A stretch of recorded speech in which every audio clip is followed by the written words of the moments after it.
Hi everyone, and welcome to Institutional Assessment and Effectiveness. My name is Dottie Weigel, and I am an assistant professor and director of the graduate program in higher education. And I'll be teaching your class this next 8 weeks, and I'm very excited to be with you all and to cover this topic. I feel like it's an incredibly important topic.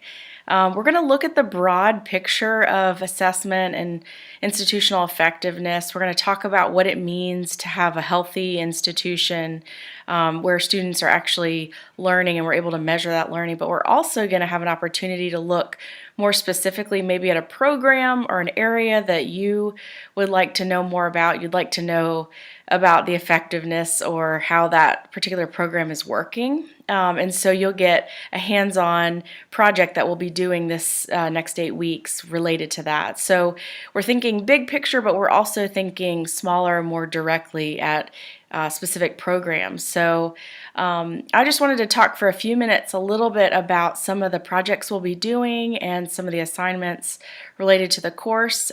So one of the first things that you'll be working on is a proposal for a topic. And what I'm hoping that you'll do is something maybe with an area that you focus on or that is of interest to you, that you would be able to choose that as a topic. And in a very short brief, basically 2 to 3 pages, I want you to share about the relevance and importance of that topic and what about it that you want to know more about. So how do you want to understand the effectiveness of maybe an academic coaching program that's on your campus, or maybe it's something else in student affairs, or maybe it's in an academic program. But what I'm hoping that you'll do is choose a topic over the next week or two to be able to talk about in a proposal.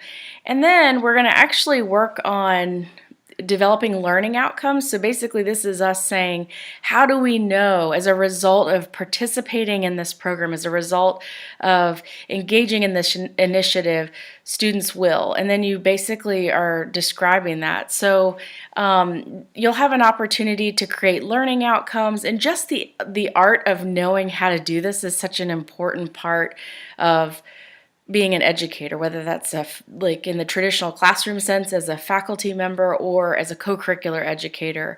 Ultimately, we have this desire for our students to gain something from their involvement in our programs, our support services, our classes. And so when we create learning outcomes, we're saying we want you to be able to achieve the following. And so we're spending some time on that. We'll also be looking at ways to measure that. So you guys will each have an opportunity to create a survey, and you'll think about what makes good questions, what is an effective way to sort of measure and gauge learning or gauge their experience to understand better what they're getting out of this. So we'll spend some time working on a survey as well.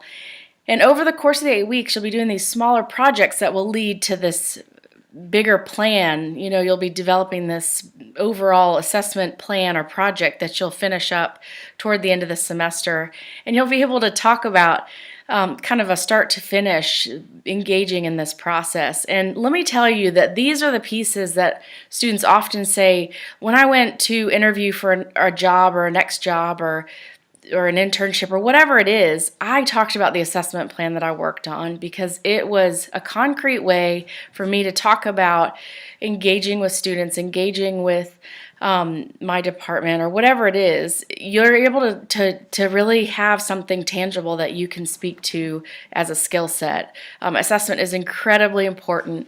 And so in our first week, I'm hoping that you will not only read from our Suski text and the readings that are on Canvas, but I want you to also watch an interview that I did with Dr. Dan Friedman at the University of South Carolina.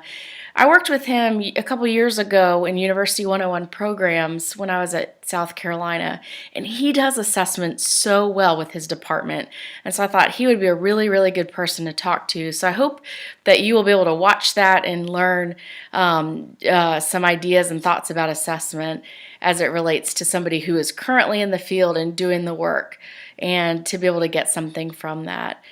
And you'll also be engaging in your first online discussion for our class. Now, some of you guys you know how to do this, but I want you to pay close attention to the criteria that's in the syllabus because I have specific word counts that I really want you to try to aim for.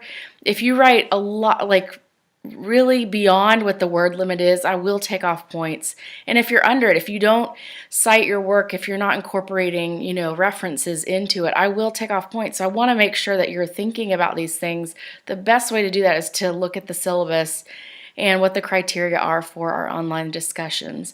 And so we'll be engaging in those for our first week. You'll be doing an original post by Wednesday at 11:59 and then responding to 2 of your peers.